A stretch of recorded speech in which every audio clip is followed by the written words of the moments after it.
we started knocking on doors like, hey, the Bookmart, the Popcorn, the 929 Rick's, can we do something here? And then we worked with other friends and we started setting up events, Sunday Fun Day, whatnot. Yeah. Me and some others were big in that. And, and then we went from no young artists were selling art in Starkville, none. And then I was in charge of seeing what we paid for taxes and whatnot. So I started seeing what we were bringing in. All of a sudden, we got a list, of 100+ artists. You're listening to the Good for Business podcast, where we feature interviews, tips, and tricks from owners, operators, and innovators throughout Mississippi and around the world. And now, your host, Colin Krieger. Welcome to this week's show. My guest today is the legendary Joe McGown, owner of art, proprietor of art. I don't know the best way to say the embodiment of art. Is that a fair thing to say about you? I mean, I do some art, and I promote art. I'm an art pusher, for sure. An art pusher, yeah, okay. Yeah. Tell me a little, just tell the people about what you do. I know you paint. I know you have an artist retreat. I know you have an artist in residence up there and have had dealings with Mississippi State. You draw bugs and insects both perfectly and abstractly. And you play guitar and do cool stuff. Yeah, I've been an artist since I was little, 4 years old. I remember drawing and painting both really weird things and really normal things. So, and they tie together. They work hand in hand. Without the normal, you don't understand how to convey the weird, And I see things maybe in a different way. And I've just always loved being creative. And that includes in science and interest in science and everything. So yes, I've been at Mississippi State for a very long time. I actually retired from the entomology department about 5.5 years ago. But as soon as I could, I went back part-time. I go in every morning. I just left there a little while ago. And I'm sitting at my same desk. I'm working. I was hired as an illustrator, a scientific illustrator originally in the 80s. But that quickly transformed into another job where I became a researcher. I'm working in the museum. You're drawing things, you're learning. So I'm like a self-educated entomologist, and I've written over 150 papers in books and whatnot, and I'm an ant expert really now, and so that's been good.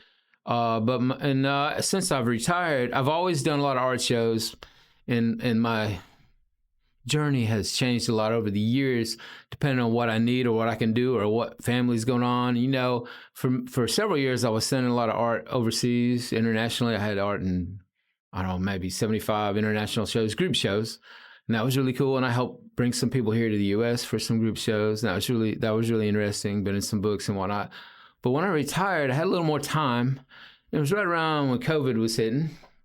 And suddenly I had a lot of time. And weirdly, a lot of people were buying art during that time. So all of a sudden, I'm like, well, what am I going to do with this money? So I started building some things, and I built my son, Joseph, who's also an artist and big in our community of arts. We built a small cabin for visiting artists. We have our old house here. I got married in that time period. We built a house. We designed it, my wife and I, Jennifer. And then I built a gallery. That's recently been finished. I'm always working on something every afternoon. When I leave here, I'll go work on something. I'll put a walkway in. And so we've opened up our place, and we call it the McGown Art Retreat and Studio. M.A.R.S is the acronym. And you can find it. It's on Google. It's on Google Maps, M.A.R.S. And even we have a little 3.5 acre lake. It's called McGowan Lake. It's on Google Maps. Really cool. So we're bringing in about 4 artists a year. And they stay anywhere from 2 to 4 weeks. For free. They work on art. They don't have, I don't expect anything from them except for maybe to leave me a piece of art. And they stay there and work on art, and it's just a creative time for them. And we find them a stipend. So we pay them to be there. It's not my money. It's from various organizations, the Rendon Foundation, which You're repping the shirt right now. I'm on the board of this. This is a great organization going into our 20th year, and we raise money for the arts in the Golden Triangle. We do a lot. And then we also bring in some grant money from the M.A.R.S, Mississippi Arts Commission, and then we got private sponsors who may help out. So we're able to do some really cool things, and it's a time when we really need it. And also, we bounce ideas back and forth. Anyway, that's a little bit about what's going on now. It gives the people a little bit of an idea. What can you remember your first experience with art or your first drawing, or was it just scribbling on notebooks while you were falling asleep in class? I mean, I remember drawing as early as 4 years old. Literally, and I grew up in Maine. We moved to Mississippi when I was in like middle school. My dad moved here with us, family, and he got a PhD in entomology. And he was also an artist, musician. He played like every instrument, whatever, jazz and symphony music. And he's passed away a few years now. But that's why we moved here. And but up in Maine, it was beautiful. We were on the coast. It was very scenic.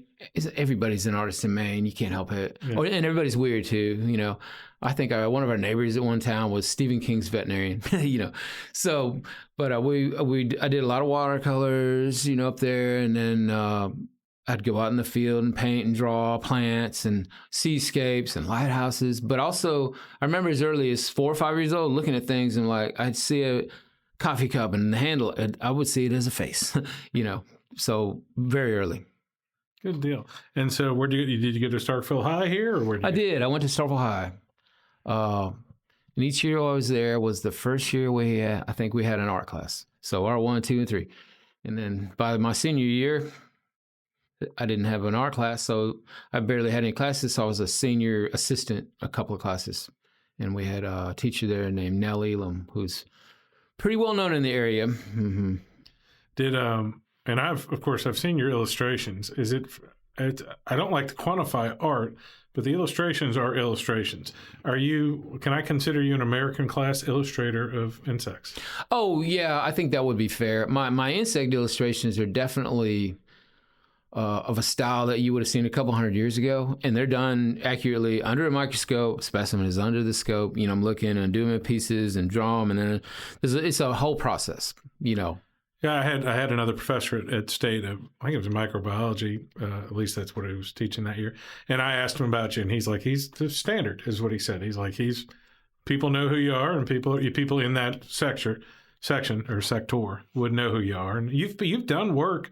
I think you talked to me one time that you were actually doing work at somebody's house in Tennessee or something like that. Oh, we've done a lot of survey work and other artwork. And this particular person in Tennessee, I won't mention his name, but he's a huge supporter of both the arts and the sciences, and he has a great piece of land, and we've done research there. Our museum, where we look for, you know, survey work. He wants to know what's on his property in the mountains, and he has we stayed in guest cabins while we work, and we still do work there.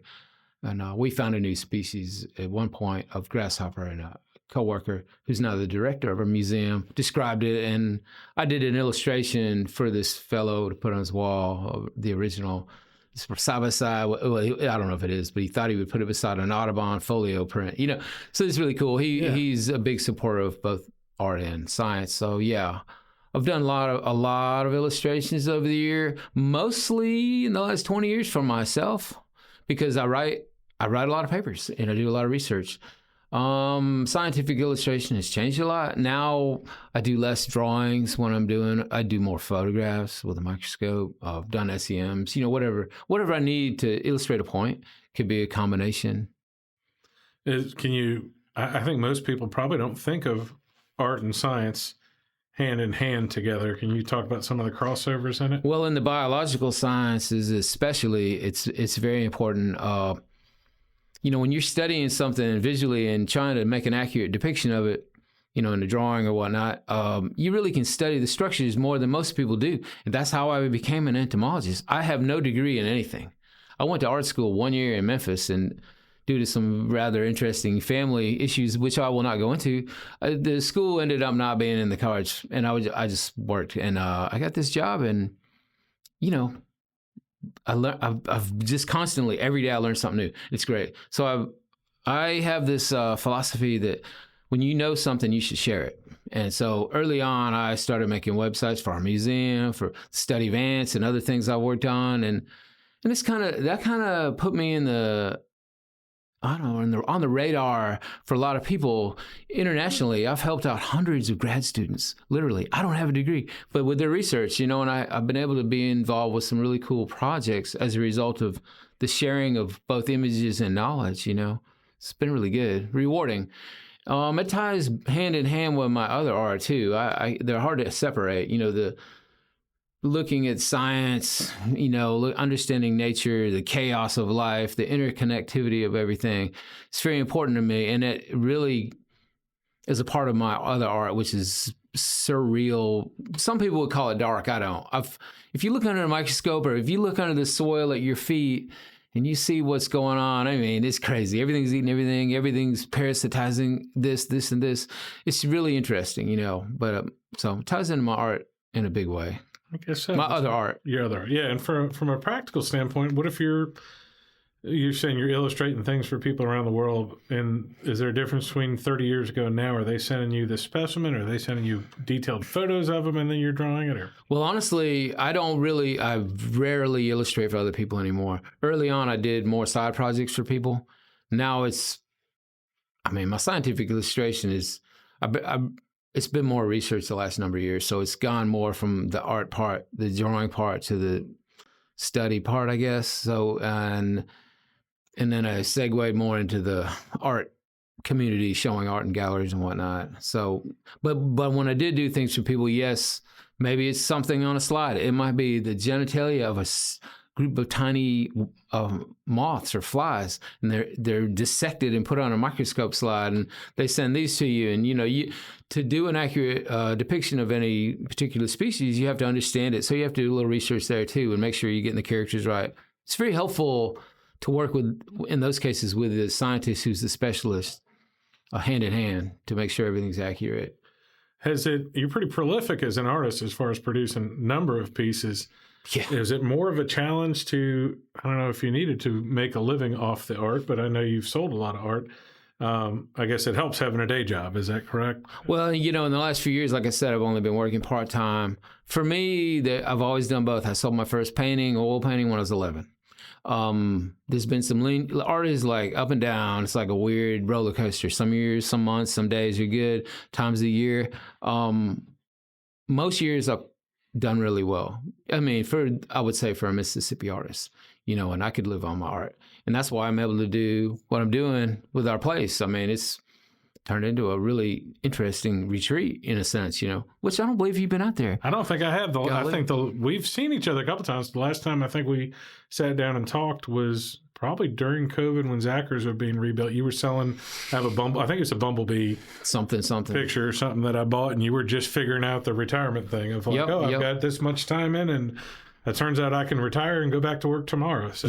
Yeah. So I've actually been hanging around that department longer than anybody because, like I said, my dad got his PhD here. So starting about 75, we got here. And then as a middle school, junior high student, I would go to the department, and I did illustrations for grad students back then. That's a long time. No one's been there longer. I wasn't working for the department, but I did do work for pay for various students. And, I could use the SEM machine when I was 13, 14. It's crazy. But that was something that wouldn't happen today. Probably got rules that would say no. Yeah, over time, I think there's more rules than there've ever been. We have many rules. I just had an Air Force colonel leave here, and they were staring at me at every question I answered. I was like, "Can I say that?" And they're like, "Yes, you can ask that." So that's right. Yeah, that's part of the gig with that. Now, I know your son Joseph. He's been doing art for the whole time I've known you, at least. Yeah, my son, he's 29 now, and he's had a interesting artistic journey. He had a really nice scholarship. He went to the Savannah College of Art and Design for 3 terms. It was actually a combination of cross country and track and art scholarship. He was a big runner, but he decided to transfer back to state because he didn't have enough time to do his art, with the track meets and whatnot. And he's been off and on in school, and he just graduated actually last May, interdisciplinary art and creative writing. And he does some really fun stuff in our community. He works with teaching art lessons to youth and outreach centers. And he's actually working at our department part-time with our native gardens. He just did a mural out there, and he does some greenhouse work. I thought he did a mural for the city of Starkville. He did one. He did the first public mural in Starkville. Yeah, actually. I remember that. So. He's done one in the back of our building now with this prairie garden, which is cool. And then we do art together regularly. And he plays, music. He doesn't play publicly, neither do I. I think he plays about 10 or 12 instruments, sings, whatever. He's a great writer. But yeah. Why not the playing in public? I don't know. He and I didn't start playing like guitar and a couple other things till I was 30. And I just like to do it for myself. In fact, I played 15 minutes before I drove over here. I got a little Spanish guitar I really like. I just like to do it for myself. I started older. my dad had been a professional musician at times, and we grew up with this thing where he didn't want us playing music. We never did. He's like, it's no life for you. Yeah. He would be on the road when, I remember in Maine, he'd drive up down to Boston, play with the big bands, Duke Ellington and whatnot. Oh, wow. Yeah, he was really good, and he played basically every instrument. But Joseph has grown up, and he's played a lot, and he probably recorded, close to 300 songs by the time he graduated high school. Just things you'd put them on CDs and put them here and there. And I don't know, he's played in public maybe 3 times. He just likes to do it, I don't know. Yeah, well, sometimes there's a line in the sand, and sometimes, like you said, my father was an incredible, I would say he's an American class tenor when I was younger, and he sang with the Opera Association. So I didn't sing while he was alive because I was so worried about keeping up with him. That's funny, yeah. And recently I've gotten involved with the theater here, and I'm taking voice lessons and stuff, and I'm, same thing. It's just, if your dad does something, you sometimes want to do everything he does, and sometimes you're a little... respect. Yeah, it's interesting. Well, my son is very talented, but maybe we'll see. Who knows? I think we do the music because it's something that makes us feel good. It's a need. It's not a need to perform. I don't know. I had a good lesson that I realized right after it happened with my daughter last week. We brought 2 of my kids up to see the Avent Brothers up in Oxford. They played a live indoor show, and it was over 2 hours. They had a good time. We had a good time. And the next morning I asked my kid, this was right after the Charlie Kirk situation, and I said, did y'all think about any of the stress in the world about college or anything else while you were there? And she's like, no. And I said, that's not an escape. The Avent Brothers is the reality. I said, everything you're seeing on TikTok and the news and stuff isn't the real world. I was like, the way y'all felt at that concert last night, we also went to Thacker Mountain Radio too. Like the way y'all felt there is real life. And that's how it sounds to me with the music, where like you're literally playing music at a nice art retreat, looking at a lake, and you've created that life. You've manifested it. Yeah, it's not bad. It's a lot of work though, I'll tell you. It's a full-time job. I couldn't do what I'm doing without being retired, I think. But it's really growing. Now we've got outdoor art spaces too. We're putting outdoor art up. We have one large sculpture done by one of our artists. That's really amazing. And we're looking to increase that over the years. We'll see. Are you having any public events there? I've seen that, like the Dispatch here has done a real good job covering the artists in residence every time. They really have. We usually bring in about 4 artists a year, and they may be musical. Well, we had a Nigerian poet. We've had a noise duo from LA. They were very interesting. They were performance artists, videographers. They were there a month. Most professional 2 artists I've ever worked with. You wouldn't guess it. You look at them like they look like they came out of a Mad Max movie, but work so hard and so prolific, amazing. And while they're there, we bring out guests and have public meeting greets and whatnot. It depends on the artist. And then we try to have some local, shows. In their case, we had 2 music performance art type shows, and others, we had a poet. He gave a poetry recital at the community theater. Others have had art shows. It really depends. But it's good. It's been very good. But our next artist is coming in October 26th. He'll be here 2 weeks. Danny Clark. He's an amazing young artist. He's probably 30, 31. He graduated from State, and he has a great story, and he's very interesting painter, ceramicist. So I know some people will be looking forward to seeing him again. It's been a while. Other than a cabin for them to stay at, do you have like material? Like you said, he's doing ceramics. Do you have a kiln or anything out there? So he's also a painter. It does depend. I do have, this newer building I've recently finished. I call it my gallery event space, but you could work in there in this room. And I do have a shop. Now sort of a shop for doing some woodworking and framing and whatnot. And someone has recently donated us a couple of kilns, a glass kiln and a ceramic kiln, which has been recently wired in. So now I got to learn how to, my son does know how to use them. He's to some degree, but this guy, I'm hoping actually he'll come in and really give me a tutorial. So, and someone donated, people donate things. Someone donated a pottery wheel a few weeks ago. And I'm going to use it outside. I built a little quick shed for it. I want to be looking at the pond and the sunset, and ideally you're kind of outside certain times of year, Where do your construction skills come from? I don't know.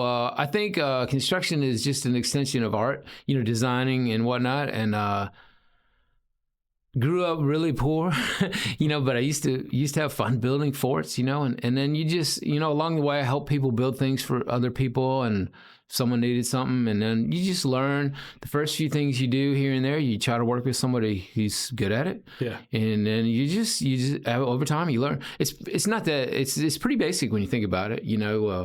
Everything needs to be level and plumb and square. This goes on top of this. And certain basic principles, and you can look at stuff in books, and I guess I have stuff on YouTube now. Yeah. And I have enough. We know enough people between my wife and I. We know every contractor in the area, and she takes old homes and remodels them and makes them really cool and whatnot. So between us, we know a lot. If I have a question, I wired this building, and when before I closed everything up, I had a licensed electrician check it over, and that kind of thing. But it's just over time, trial and error. I probably waste some lumber here and there, and it's not maybe always orthodox, and some things maybe overbuilt. And I'm a lot of times doing them by myself, so I'm doing them in ways that take 10 times longer. Yeah. But it's neat. I got a lot of salvage material. People have donated old wood from here and there, even a couple of pieces from New Orleans. Yeah, that's cool. Yeah. I've got some old wood you can look at too. So I'll use anything. Because I've always, I don't let any piece go thrown away. So yeah, I'm the same. And I've seen trees fall down, and I'm like, can I cut that up? And sitting in a yard doing, and then it'll be funny. 5 years later, I'll be restoring a house, and I'll see a mantelpiece with a crack in it. And I'm like, I have that exact piece of wood, and the reason I have it is because another house got torn down, and I saved it. So. Well, that's right. I mean, our little cabin we built, the siding is from trees out in the woods. A friend who had a sawmill, Alan Edwards, he milled it for us, cut it up. We used it, and some inside. Amazing. That's beautiful. Can you talk about like youth in the arts, not just with your son, but have you ever mentored any young artists or give them advice? Because y'all are at a good bit of art shows every year. Yeah, I've definitely worked with young artists, I would say regularly. I would at least once a year, often twice a year, I'll have a show at some university, community college, junior college. And generally I give a talk to the students. So there's that age group. I work with MSU. I've worked with the students a whole bunch some years, less some years, but I typically do work with them regularly. I'll be giving a talk over to one of the classes this November. And, I've been doing that pretty much regularly. I have a lot of them personally come by the place and meet with me it's usually after they graduate, but not always. They're like, I don't know how to sell art, or, I'm like, good luck. It's you got to make something people like. You got to be prolific. You got to work really hard all the time. You got to hustle. You got to believe in yourself. There's a whole lot. And then the business side of things, no one's good at that. I mean, that's an artist. Yeah, I see a lot of people who aren't proud enough to put a big enough price on their work, and then like, we're not New York, so yeah, it's a real balance. That's a big question often. How do I price my work? We do a lot of smaller we've organized many local shows over the years, my son and I, probably like 200 plus events with music and art, or just one or the other, or both. And we try to be involved with all the local art scene as much as possible.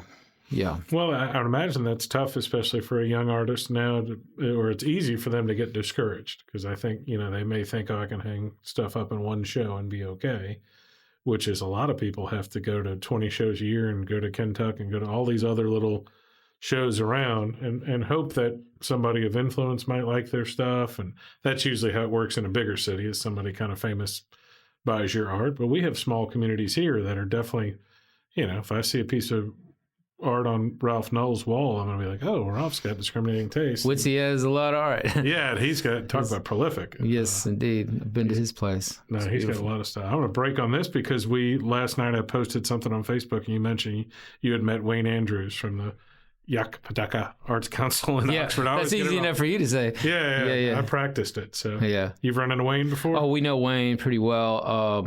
We do a lot of events in Oxford, and from punk rock shows to whatever. In fact, I got a guy who lives over there. He's coming to do a documentary about our art retreat in October. We love Wayne. He's just like the epitome of what an art director should be. He's sort of unassuming. You might not know it, but you go see the things they do and what they have, and it's not magic. It's not accident. Oh, no, he works really hard and writes a lot of grants, and you got to always be looking. An art director, it's all about finding funding and sponsors and place and having opportunities for artists. And They do a good job over there. I'm very, very, very impressed with what they do. Well, I met him when I was up there for 2 years with Papa John's in 2008 and 9, and we became friends. And he's really the one that got me into fundraising, because I was trying to help him with one deal, and we did a few programs when I was up there, and I just spent the weekend with him at his house, and that's all we were talking about. Is like, okay, funding's gone from here, you need to replace it with here. And he's running a multi-million-dollar operation now at that Arts Council. They're renting out for events nonstop. He's helping other people with grants and trying to save save the state, but like try to get other arts councils together to join together, because a lot of the ones that aren't as sophisticated with grants are having a real tough time right now. It's very interesting, because we were up there, my wife and I, a month or so ago. They had some big awards thing for various art categories. I was nominated for one. I didn't win, but it was a loaded category. And but someone gave some graphics up on a PowerPoint presentation about arts councils in the state, and the typical art director lasts like maybe 2 years, but the ones that last, 10 years, you can see the difference. And it's really hard to hang in there and get there. But if you do, you can make a difference. But I like to tell people, if you're an art director in the state, that should be one of the first things you do, is go visit Wayne Andrews. I mean, not knocking whoever you may be. It's just that he knows. He's just good. Yeah, he's thinking of strategic part. He's taking a lot of business and economic growth stuff and tying it into art, like art as economic development, saying, hey, if you have this culture, you're going to get more people. Like if Starkville and Columbus, if you have more art, you're going to get different cultural things in there. You're going to get more people to do tourism, and you're going to have more people making money, as opposed to having a pile of starving artists around. I'll say, like when Joseph was moved back here from Savannah a few years back, it's been 10 years. Whatever, or so, he moved back, and he's like, we were like, there's not really much going on here. There's no galleries in Starkville. Our arts council was in a little office. You can, there's no opportunities for young artists anywhere. There were no really events. Maybe the Cotton District show once a year, the festival, that was it. And we're like, well, let's do something. So we started knocking on doors, like, hey, the Bookmart, the Popcorn, the 929, Rick's, can we do something here? And then we worked with other friends, and we started setting up events, Sunday Fun Day, whatnot. Yeah. Me and some others were big in that. And, and then we went from no young artists were selling art and stuff, none. And then I was in charge of seeing what we paid for taxes and whatnot. So I started seeing what we were bringing in. All of a sudden, we got a list, of 100 plus artists, and we're all selling art, and we're making money. And of course, we're bringing in some tax money. That doesn't hurt. Of culture, we're bringing in sponsors, ex-MSU people wanting to donate to help musicians at our events. And it's been a great turnaround in that regard. We still have a long way to go as far as we could use some galleries. And we've tried a couple here and there, and one died in COVID, started died. Things come and go. But I like the proliferation of young artists and finding different ways for them to sell their work here and there. And sometimes we have good networks. We have social media networks for artists now. All of us, we communicate. We have an event. We're going to do one. So it's fun to see young artists like where maybe we did an event we organized back, how many years ago, and some high school kids came to the event. And then a few years later, we see them organize an event. And then some people go to theirs and they organize an event. It's really been good. That's been nice to see. Yeah. And that doesn't, not just Starkville. Well, that goes into, I always talk about unreasonable people being successful. Like if y'all ran, you come to Starkville and say, oh, there's no art in Starkville, no this in Columbus. Well, if you keep it to a small group, 1 or 2 people, you and your son, you can affect change like nobody's business. Because if you met with 30 people, they may tell you like, oh, this is a bad idea. Nobody's going to care about this. My best example of that is Ryan Munson, who I've mentioned all the time on this podcast. Absolutely. He was a buttoned-up stockbroker and started selling candles, and now he sells beard wax and pizza and when he built and happiness and just happiness, and it makes on paper you're like it's not going to work, and guess what? It's thriving, And there's lots of people like that just. I like to pride myself in that too, where I'm like, people are like, nobody's going to go to this. I'm like, we can still do it. Like, thanks for your help, but we're going to do it, Yeah. Don't you believe in it. Believe in it. Believe in yourself. Believe in what can happen. It's amazing. Yeah, I agree. And with art, especially being prolific and seeing it all the time. Like I said, if you have art at a farmer's market it doesn't always top your head like, that doesn't make sense, but it's the same kind of personality groups going in there, like I was talking to somebody the other day, this guy's doing a Renaissance fair here in Columbus. Sure. He did a version of the Festival of the Fae. Yeah, he did. I'll be there. He did it earlier this year and had like 2,000-3,000 people, and he barely advertised, so he's going to get clobbered. Yeah. And he and I were talking about how like that, not like we were talking about the nerd percentage of the population. When I was growing up, we probably thought it was 1 or 2% of the population, and if you liked any of those things in it, you felt alone. Whereas now, my kids aren't embarrassed about D&D or Pokemon or all comic books, and that's probably 20% of the population. Then when you put who likes art or who likes music and overlap that with the farmer's market, that's half the population. And those things just need to be together. And because we're not a giant, either city isn't that big, you don't think like, oh, these things need to go together. And Wayne and I talked about a lot of the events where a food truck may seem out of place or not enough people, but it does bring a discussion with the food truck guy, and he may meet a lot of people who go to art shows are wealthy, and they'd be like, I need a food truck at my next party, Absolutely. We've definitely used that same philosophy, done events at private places where we'd have a musical afternoon and bring a food truck out. And it didn't start out that way. And it's like, this really worked. And it's really neat, It's good. It's good. Yeah, you never know who you're going to meet at each little thing or who you're going to run into. I was up at Ole Miss this week. My daughter's there hanging out with Wayne. Then I went to the football game, and I met somebody at the tent of Columbus people, and we started having a conversation. And he knew about the podcast, but like he was fascinated. He's like, I heard you mention $15 billion of economic development. I'm like, of the factories. And I'm like, yeah. And I was like, yeah. I said, the only challenge we have in the fundraising space is they're kind of writing checks to the United Way, which is fine. I'd just like to split them out. So maybe they were, instead of writing $100,000 check, like they would do more arts or whatever, and nothing to do with United Way, but like they just like to write a check and do it. And spread it out a little. Yeah, and he's like, well, I've done some enterprise fundraising stuff for the University of Mississippi and other colleges, and like he's going to come down here in a couple of weeks. And I was ready to go straight to the game. I'm almost 50 years old. It was 90 degrees, and my wife's like, we need to go to the tent and say hi to people. And it was a situation where I wasn't uncomfortable, but I wouldn't normally go. You're like, this is a good idea, though. Yeah, it's a great idea. Thanks, honey. Well, a kid interviewing me earlier today asked me about, from WCBI, asked me about, like, what's your best piece of advice for, like, networking? I'm like, just be prolific. Go out and do things, because you never know where the guy, you may be on the way to the event and stop at a gas station, and somebody might talk to you. And if you're staying at home, even though social media is great, you're not going to probably run into people like that. I love talking to people everywhere I go. My wife really doesn't want to go to the grocery store with me, because if I don't know them, I probably will by the time I leave. I just talk to everybody, and you never know. You never know who you're going to talk to, and you never know where a connection is going to lead. You can meet a person at an art walk one day, and they might like a print, and then a few years later, maybe they're making money and they come buy a bunch of art from it. You never know. You never know who you're going to meet. And but as far as sponsorship for events, that's it's hard. You got to talk to people, and you tend to harass the same people regularly. But what I found is the same people like being a part of it.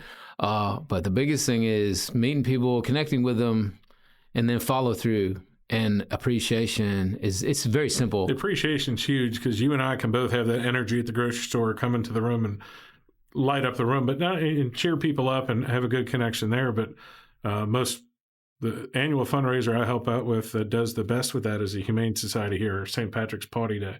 They handwrite a note and call almost every single sponsor every single year. And it makes it so much easier. It's critical. That's critical. All we want is, if you donate and are helping out, a little thanks goes a long ways. Yeah, because I have people ask me for stuff or money, and I'm like, it's not that I need my logo on there, but like last time I did it, nobody knew. Yeah. So like there's events that they don't want to put sponsors on there because they think it makes their flyer look bad. I'm like, but like part of a sponsorship, sometimes I want to support the Black Prairie Blues Museum, but if I can't go to the event, then nobody. I'm not saying them in particular. I'm just saying, like, yeah, but they're great too. Yeah, and like you say, events like that, and then like this time of year is insane for the amount of events going on. Absolutely, October and April are the two big months of the year. October's just nuts. Yeah, there's something every other night. And like I don't go out too much at night, so a lot of the things I promote or support, I'm like, because my wife had a long recovery from cancer and 20 back surgery, so like we're just starting to venture out at night, and I don't really want to go without her. Yeah, I understand. But we've had a couple. I've had Avon Brothers another night out. She went to the football game. She's still hurting from the football game. So. but it's something. And of course we got one kid at college, so we're traveling a little more than we used to, but I'm energized just from talking to Wayne. I know this isn't the Wayne podcast, but we talked about some ways to help the deal here. And by the time this comes out, they'll announce that Thacker Mountain Radio is going to be in Columbus. So by the time we publish this, it'll be in Columbus. I think October 26th. Oh, that's a great show. Incredible thing. I went there, and it was neat. This guy was playing who wrote Volcano from Jimmy Buffett, and he was there. And I had to tell my daughters, I'm like, that guy has sold more albums than the Avent Brothers. She's like, what do you mean? I'm like, he's got 30 million albums sold. And I was like, I know, and they're just like, but we've never heard of him. I'm like, there's 1,000 people like that you've never heard of. But it was just kind of neat because we were front row and got to see him sing a few songs. Wow. Yeah. It's I'm super excited that they're coming to town. And they're going to be where? They're going to be at the Tennessee Williams building. So in between the back door of Catfish Alley Studios and here, they're going to set up a couple tents. It's the Sunday night. I think it's October 26th. So they're not announced. I think they're announcing it Friday, but this podcast won't be out, so we won't be causing any trouble for them. I think I could go. And I'm going to try to help them, get part of the community there because we have Dr. Ellis, or Steve Ellis does the Barn Concert Series, which again, talk about unreasonable. I want to have bands, so I'm going to pay for them, put them in my backyard. Then he went from, I'm going to have bands, but I'm going to charge y'all a little, help me pay for it, to now I have a surplus. And I'm going to donate. That's exactly what happened. We used to have 5 events a year in our backyard. Now one of them is Oktoberfest for the Arts. One of them, the events all left our house because they got too big. And again, another unreasonable, there's nothing on paper that says that 200 to 300 people show up 7 times a year to hear these bands. It doesn't, to a lot of people, it wouldn't make sense, I really love that, and Steve is awesome. It's like I went to this meeting a few years ago, and they were trying to figure out what to do with the arts in the state. It was a former MAC director and a lot of local officials in Starkville and whatnot. And I think the county schools, we just consolidated, and we had these empty buildings. And they were talking about things. Well, how do we bring art to kids in the county? I'm like, well, you can't bring art to each individual person, but what if you took that building and turned it into a center? Well, we can't do that. I'm like, I said, at that time I had done collaborative work with a friend, and he had just bought, this is just an art dude, right? He's just some art guy. No, he's good. But he bought an old Catholic school that up in Pittsburgh, and a house with it. It was 25,000 square foot building, and then a 5,000 square foot. It was a crazy deal. He's made him offer. It was crazy. It's just sitting there. Now it's an art center. This is one guy. Yeah. And and not and I'm at a lesser level, but I'm one guy.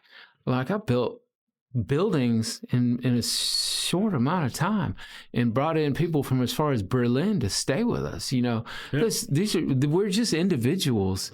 If one person can do that and other people can get inspired. I will say, and it's been by mistake, a lot of the artists who stayed with us, I pick them. It's kind of organic. They have to have the time and all this. Everything has to be right, but they tend to be people who do things in the community as well. And I hadn't thought about that till recently, but it's they're pushing on the same idea. And, the more you do that, but I hate red tape. I hate the idea that you can't do something. Well, you can do whatever you want to. You can make it happen. You got to, I got a friend, and he's a guy I work with entomology, but he does other things. And his whole model is I'm going to do this. Now I'm going to find a way to do it. I like that. Well, when people ask me to help them with fundraising, because I do have a team of people that maybe they won't write huge checks, but I can sometimes get you free beer and banners and dumpsters and a lot of the checklist stuff. I said, you just get one meeting. And they're like, what do you mean? I'm like, it's like I'll come to one of your meetings. I don't need 9 meetings to have this event. Because much like at your house, you're like, all right, we're going to have an event. We're trying to do something here with the city, with Lee Park. And the city asked me to get involved because I could get attention. I was like, we can finish this in 4 weeks. I was like, well, let's have a work day. Y'all fix the heavy stuff. Then we'll come back and bring some artists and get them involved and make it an art park. And they're like, why? I'm like, guess who's going to take care of it? If we do permanent art installations, the artists will come and check and wipe off the art, and the flower people will come because it's part of the culture, and you're going to come you're not going to ignore it the way if it's just a park, And sometimes there's easy little tweaks. Sometimes I don't like having too many people in a room, because if you had a board tell you to build your place, nobody, they'd be like, what are you doing? I know it's your property, but you shouldn't. I'm sure you may have family members who are just like, you're nuts, you know? Absolutely. That's one reason why people have asked me, why don't you become a nonprofit? Well, I don't want to. I'm part of the Rendon Foundation nonprofit, and that's fine. But as far as our place out there, just want to be able to do what I want to do. Move quick. Yeah, that's right. And, it really works out. Yeah, you're right. No, that's a beautiful thing when you get stuff like that. And again, you need committees to get stuff done. But as far as moving quickly with new concepts and stuff, sometimes you start before anybody can really talk any logic into your head, and then you don't have you've solved the problem before it's too late. And well, there's a lot going on in the state, a lot of good movement. I mean, it's a time where we may not see it every day, but we were in Clarksdale this weekend, and I've never been to Ground Zero. It's amazing. Oh, I saw your photo. Amazing. I've never been there. And there's murals all over the city. I this saw town. The Kingfisher mural, Yeah, there's like 2 of them there. And you're walking around, and the buildings look kind of dilapidated. But then you walk in, and every other building, there's some great musician or artist in there. We walked in. I'm posting mural pictures, and one of the guys that had been our visiting artist last year, he did a sculpture for us, Lawson King. He commented on my post, "Hey, you need to go to the Seed Collective." I'm like, what? So we go in this building. It's downtown Clarksdale. It's like an old co-op. You go in there, and he's like, tell him you want to see my mural. I'm like, so it's in this courtyard behind there. I have to unlock a door and bring me out there. And I start talking to the owners, and they own that place and Red Panther Brewing and a hotel across the way. The whole thing is a collective for art residencies. They bring in artists. They stay in their hotel, and they work for them. I don't believe they pay them, but they work for living, and then they sell their work, and they may stay a year or 2. Amazing.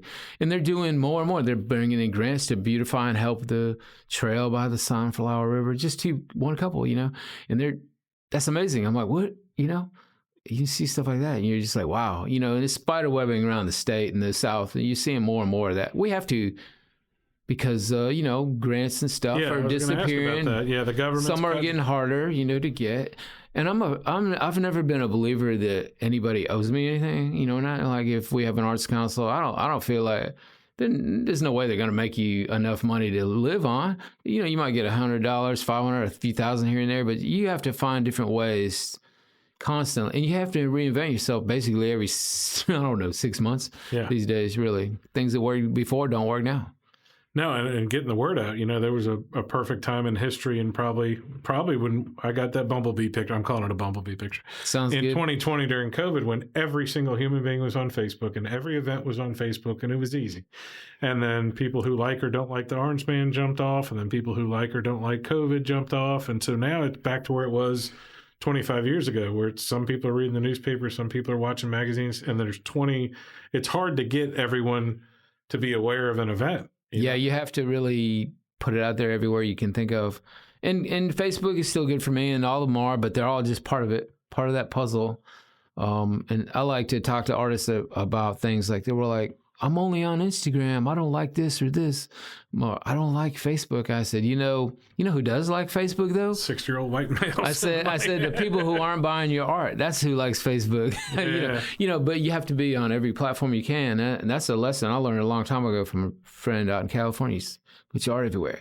Depending on what your goals are and what you need. And then at some point, people know who you are anyway. That's great. But being the public eye, like I tell people all the time, young artists especially, they'll have pseudonyms, on their Instagram page, like, I don't know, Lucky Charm, whatever. I can't find them. Yeah. I'm like, well, no one knows your name. When the newspaper or the TV station or the radio station wants to talk to an artist, they're probably going to call me because they know my name. Yeah. You can find me. I'm all over the web. Make yourself present. Make yourself visible. Don't hide. I mean, that's very important. Yeah, and it's sometimes people in the art spectrum, music, painting, all of it, think that, well, I'm selling out or I'm doing this as some reward. Like, they're like, I don't want to sell out just to get attention. And I'm like, well, if you want to make a living doing it, it's not selling out to show your wares. I always say, what's the difference between going to an art show and getting on the news and talking about art? You may consider being on the news talking about art, selling out, but you're trying to get in front of as many people as possible. And if nothing else, to share your energy. Yeah, that's right. And now I would say today I'm in a different place. I'm retired. I do work part-time, have a little more income there. I'm about having a retirement. making the amount of money with art, what my needs are different. I've spent a lot of money on lumber and whatnot and wiring and stuff, but still, now I would say 100% of my art sales go to this arts retreat concept. So it's like basically, if someone buys art from me, it's a donation to M.A.R.S. Yeah, and then I invite people to use it. We just did a workshop last weekend. We had a kid come down from North Mississippi to lead a little workshop. He'd never done one. He wanted to teach people how to do art on fabric, on shirts, and he brought everything. He didn't even want to charge anything. I'm like, okay. But we brought out people and brought him there, and he'll probably charge next time, but he's never done one. He got to do this experience, and everybody that came had a good time. It was really fun, very laid back, kids, older people, whatever. So, I want to have a place where people can come out, and it costs some money to do stuff, but, I keep selling art, whatever. Yeah, whatever it takes to. Some people have been very generous, and like our sculpture from our Lawson King guy. I mean, a lot of people donate something. This was a piece he did. It's a 7-foot metal sculpture, and it really is worth a number of $8,000 or $10,000 probably. But he made us a really good deal. He said, "Well, I can give you something simpler, but if you can get this, if you can give me a little bit of money for this, he gave me a price." I said, "It'll take me a minute, and then but another guy, I asked a couple other people, and they paid 2/3 of it, and just paid him in check. Didn't give it to me. That's better." Yeah. And so we have help with things, people.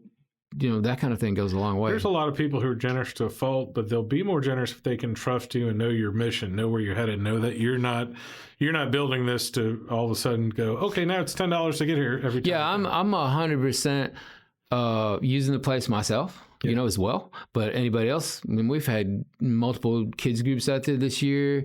Bug camps, 2 bug camp sessions. We had a group of kids from like North Carolina from some interesting little private school come down. Working with science. We've had MSU's aquatics insect classes out there. We've had the thesis class comes out every year from the art department. Other people, I've had people just like, hey, we're in the, seniors in the art department. Hey, can we come out? We need a day. We got to get away. I mean, I came on one day. They were like artists sitting around the place on the trail here and there. It was last spring, and they were just, it was like kind of cool. They're painting or reading a book or whatever. I've had random people want to come by and play guitar. We have musical instruments for everybody. If they want to play, they can look at the sunset, whatever. I don't care. We like it. We encourage it. The history of this region is fascinating to me in every way. We're on a Cretaceous fossil bed. It's a black belt prairie remnant. Every time it rains, which hasn't been lately, it washes up new shells that have been underground for 70 million years. You're the first person to see them. I mean, it's just fascinating to see these timelines. Then the later ones, with these Pleistocene mammal, mastodons. And then later indigenous people, we can find pottery shards, creek and arrowhead. It's just so neat. And then the fauna and flora. I found several new species of insects in my yard. I've had researchers in my yard as far away as Canada and Australia come to visit. And they know it's safe and it's a unique property habitat, and they know it's there because I'm there. Yeah, and the world puts you in the perfect place. It's crazy. It's really interesting. So we want to do more and more that it's open to both science and art and others. For a funny question, since it's been a big part of your career, are you spraying for bugs at your property?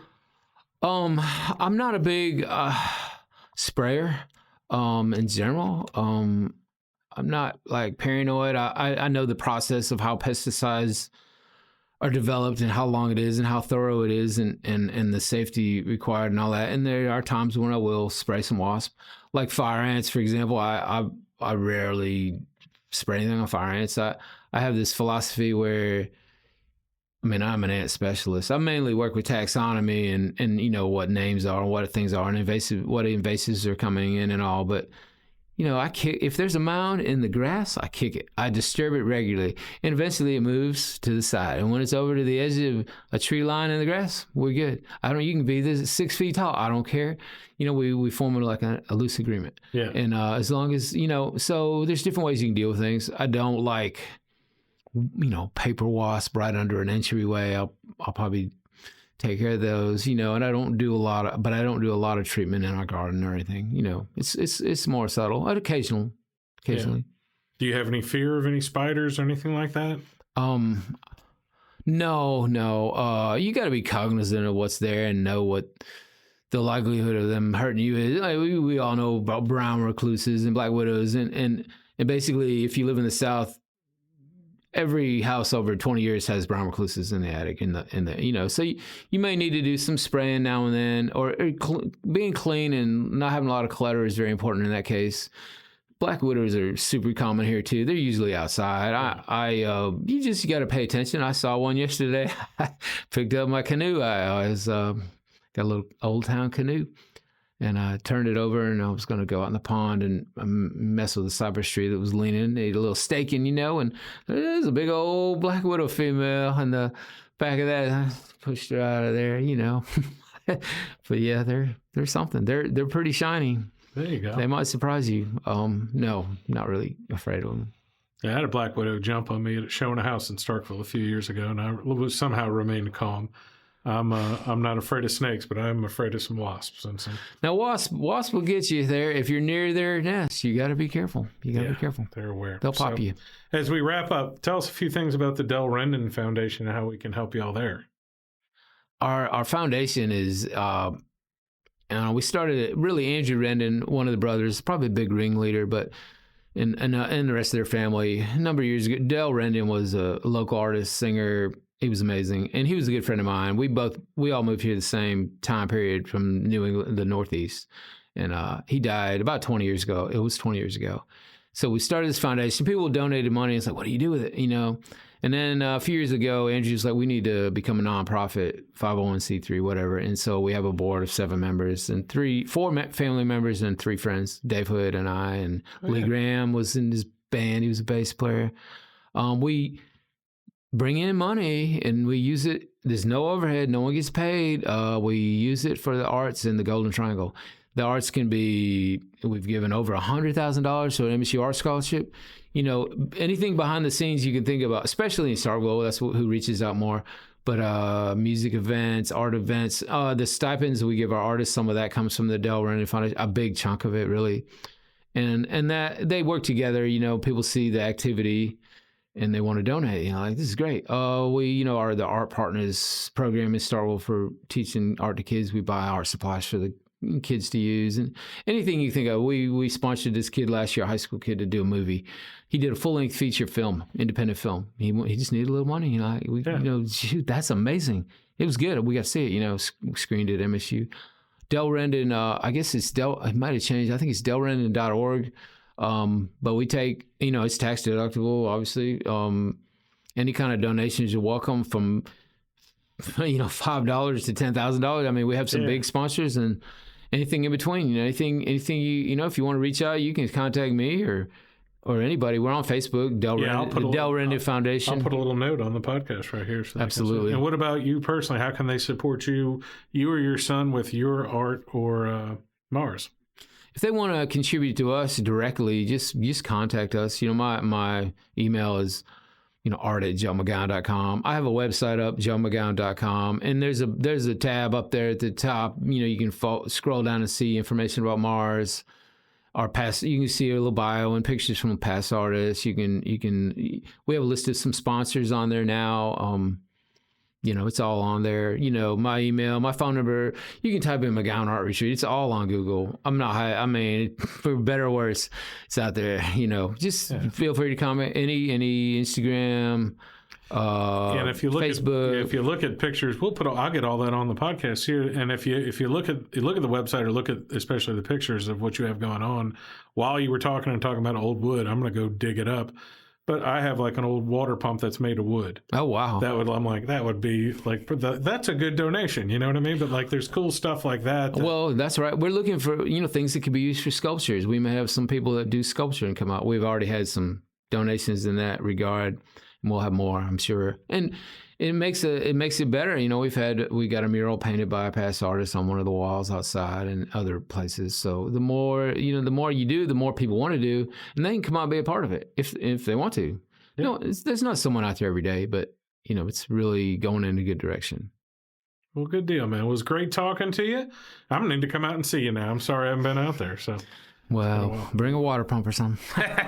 All right. Thanks a bunch. Hey, guys. Thanks for listening to the podcast. My name is Colin Krieger, and my day job is real estate. If you're looking to buy or sell, I'd love to talk to you. Or if you just want to sit and talk real estate in a no-pressure situation, I'd love to help you. I work with RE/MAX Partners in Starkville, Columbus, and West Point, Mississippi. I can help you find an agent anywhere in Mississippi or anywhere in the country. Just reach out to our office at 662-327-7705 or find me anywhere when you type in 662-329-SOLD.